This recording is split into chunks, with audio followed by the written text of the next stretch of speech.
Eu estava buscando explicar para uma pessoa por que a consequência do pecado é a morte e o que a morte significa biblicamente em três aspectos. Um é a morte física do corpo, outra é a morte enquanto você está em vida, que é você se sentir vazio, triste, depressivo ou até se sentir mal com a consciência pesada, e a morte eterna, que é você se separar de Deus, que é a vida. E aí, baseado nesses três princípios, que é ir pro inferno, né? Baseado nesses três princípios, eu não tinha uma distinção clara, porque às vezes a pergunta da pessoa fala assim, mas eu já vou morrer, por que eu não vou ser perdoado? Ou então a pessoa pergunta, mas por que eu não posso fazer boas ações? Por que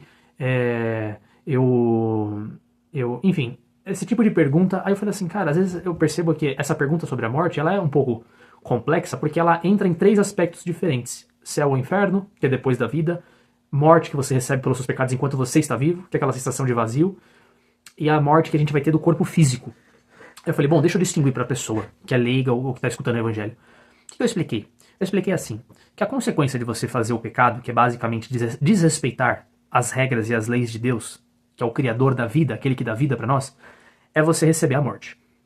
A morte física é uma coisa que nós recebemos, herdamos do primeiro homem e da primeira mulher, Adão e Eva, pois eles pecaram contra Deus e eles iam viver para sempre no corpo deles, no Jardim do Éden, só que eles receberam como consequência a morte física e também a separação de Deus. Provavelmente também sentiram a consequência na alma deles do pecado, assim como nós sentimos, esse vazio, essa tristeza. Então nós herdamos deles. E depois a gente cresce, a gente começa a pecar e nós também merecemos a mesma morte que eles merecem. Uma nós já herdamos, porque nós já iríamos morrer antes de qualquer coisa. A segunda é porque nós também pecamos.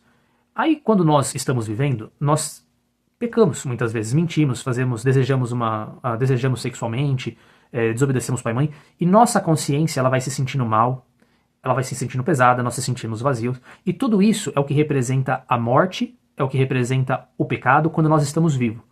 E o que acontece o ser humano normal? Ele vai buscar, para não sentir essa consequência dos seus pecados, uma sensação boa. E muitas vezes a pessoa vai buscar o prazer, que também é pecaminoso. Então quanto mais a pessoa vive, mais ela peca, mais ela se sente vazio, triste, mais ela busca o pecado e acaba ficando viciado de fato no pecado. Vai pra bebida, droga, sexo, amigos, balada, o que quer que seja.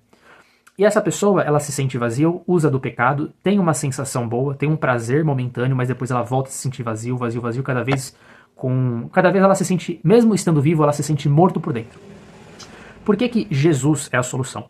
Por conta que se o pecado ele leva à morte, como que alguém pode ser perdoado e ter a sua dívida dos seus pecados, dos seus crimes contra Deus, perdoados diante de Deus, sendo que é a morte? Adianta uma pessoa que peca ser perdoada? Adianta uma pessoa que peca e merece a morte morrer no seu corpo físico para ser perdoada? Não adianta, porque isso é a consequência natural das suas ações. Tem como uma pessoa ser julgada diante de Deus depois que no seu corpo físico morreu, ser julgada como uma pessoa que merece a vida e não a morte, sendo que ela é uma pecadora, como todos somos? Também não. Então essa pessoa vai para o inferno, ela vai viver a morte eterna no inferno, separado eternamente de Deus. Então qual que é a solução dessa pessoa? Porque não tem muito mais o que fazer. Alguns vão entender que ela pensa assim, bom, se eu fizer boas ações, eu vou poder perdoar os meus pecados, porque se eu fizer mais boas ações do que más, que no caso seria mais pecados, isso significa que no final das contas eu vou merecer a vida e não a morte. Mas a questão é que boas ações não herdam a vida. E boas ações também não são a consequência do pecado, já que, Romanos 6,23, o salário do pecado é a morte. Ou seja, a consequência do pecado é a morte. Ou seja, alguém precisa morrer. E um injusto e uma pessoa que merece a morte, ela não recebe nada além do que ela já merece. Aí a pessoa fala assim, bom, então não tem o que fazer. Sim, então Deus faz por você porque Ele ama a sua alma e Ele quer te dar vida e não morte, porque Ele ama você. E como que Ele faz isso?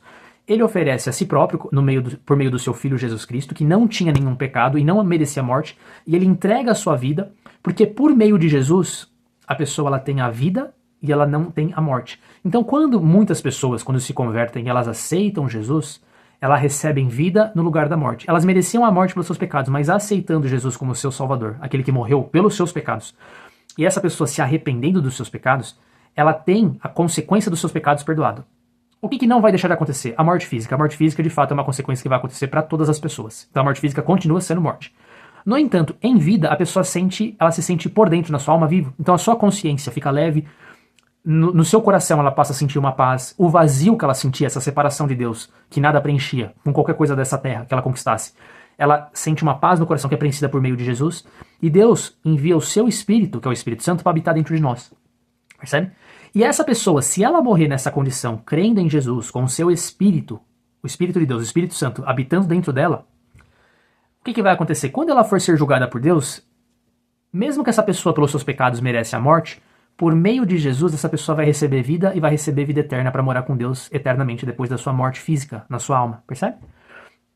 Então, fazendo essa distinção, fica mais fácil de explicar para a pessoa, pelo menos ficou mais fácil para mim explicar, porque eu consegui distinguir a morte do corpo físico, a morte que a pessoa sente na sua alma, no seu coração enquanto ela está viva, e depois a morte eterna. E distinguir o que é vida nesses 3 pontos. A morte do corpo físico ela vai acontecer de uma forma ou de outra, a menos que Jesus tenha voltado na época que você está vivo, então a morte física não vai acontecer. Mas caso contrário, a morte física acontece para todo ser humano, decorrente do pecado de Adão e também decorrente dos seus pecados que você comete. A morte enquanto você está vivo, que é você se sentir mal, vazio, depressivo, morto por dentro, sentindo que sempre está faltando alguma coisa, ela é preenchida por meio de Jesus. Mas o que acontece se eu vivo, aceitei Jesus, tenho vida na minha alma, sinto paz, eu vou e cometo um outro pecado? O que acontece? Eu vou sentir aquele vazio que eu sentia antes de me converter. Só que o que eu posso fazer para alcançar perdão desse pecado agora? Confessar para aquele que te dá vida, que é Jesus. Então quando você confessa a Jesus e se arrepende, o teu pecado é perdoado porque Jesus pode perdoar infinitos pecados. E depois vai ter a morte do seu corpo físico, que aí ao invés de você merecer a morte dos seus pecados, você vai merecer a vida porque você aceitou Jesus e permaneceu em Cristo no dia da sua morte. Percebe? Eu acho que isso deve ajudar vocês a explicarem para os seus familiares e para as pessoas que vocês conhecem. É só mais uma forma de mostrar o evangelho, porque é uma forma bastante... Eu gosto bastante de utilizar o conceito de eu falar assim pra pessoa, por que você se sente mal quando você mente? Porque não sei, porque é errado, não sei o quê. E você não se sente bem quando, por exemplo, você fala a verdade? Não levando em consideração a salvação por obras, nada desse tipo, esquece isso, tá?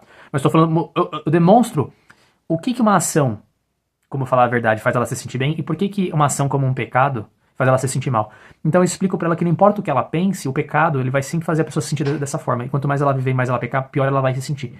E só por meio de Jesus ela consegue ter o seu pecado perdoado e apagado, e no lugar de um sentimento de vazio e tristeza, ela pode vir a sentir paz, amor e alegria por meio de Jesus. Enquanto vivo, e se ela se manter nessa condição, confessando em Cristo, e ela morrer em Cristo, ela vai viver com Cristo também. Porque Cristo é vida, enquanto que o pecado é morte. Somos pecadores, merecemos a morte. Por Jesus nós herdamos a vida, ok? Porque nós não merecemos, mas Deus fez isso por amor e misericórdia da nossa alma, tá bom? No mais, eu preciso de ajuda. Irmãos, se vocês puderem me ajudar com Pix, preciso cortar cabelo, preciso comer, preciso pagar aluguel e eu não tenho condição nenhuma. Então, me ajudem, por favor, tá bom? Deus abençoe.